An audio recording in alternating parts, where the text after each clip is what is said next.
नमस्कार, आप देख रहे हैं लखनऊ का अभिमान न्यूज और मैं हूं आपके साथ ज्योतिका। आइए रुक करते हैं खबर की ओर।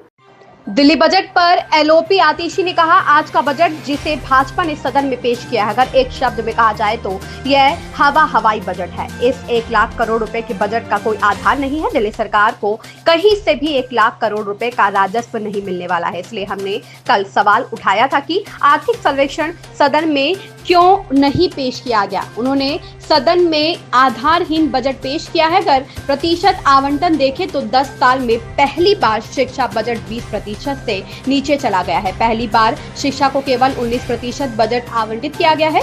इससे पता चलता है कि भाजपा की मंशा दिल्ली के सरकारी स्कूलों की व्यवस्था को खत्म करने की है। पहली बार स्वास्थ्य का बजट घटकर केवल 13% रह गया है। इससे पता चलता है कि भाजपा की मंशा दिल्ली के सरकारी अस्पतालों और मोहल्ला क्लिनिकों में हर व्यक्ति को मिलने वाले मुफ्त इलाज को खत्म करने की है। और तीसरी बात, सफाई व्यवस्था को खत्म करने के लिए एमसीडी के बजट में 1500 करोड़ रुपए की कटौती की गई है। पिछली बार की तुलना में उन्होंने जिक्र भी किया कि 31% से ज्यादा है। आज का बजट जो भारतीय जनता पार्टी ने सदन पटल पर रखा है, उसको अगर एक शब्द में डिस्क्राइब किया जाए तो ये हवाई बजट है।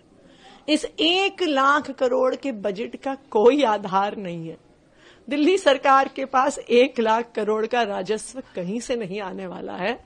और इसी वजह से जो कल हम सवाल उठा रहे थे कि आर्थिक सर्वेक्षण, इकोनॉमिक सर्वे सदन पटल पर क्यों नहीं रखा गया, इसीलिए नहीं रखा गया क्योंकि उसमें जो तथ्य हैं, उसमें जो आंकड़े हैं, उसमें जो विश्लेषण है, आज इस हवाई बजट की सारी हवा निकाल देता। इसलिए निराधार बजट इन्होंने सदन पटल पर प्रस्तुत कर दिया है।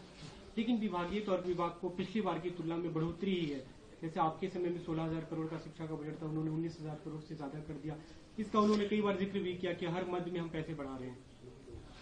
अगर आप परसेंटेज एलोकेशन के हिसाब से देखिए तो 10 साल में पहली बार शिक्षा का बजट 20% से कम हुआ है। पहली बार मात्र 19% बजट शिक्षा को मिला है।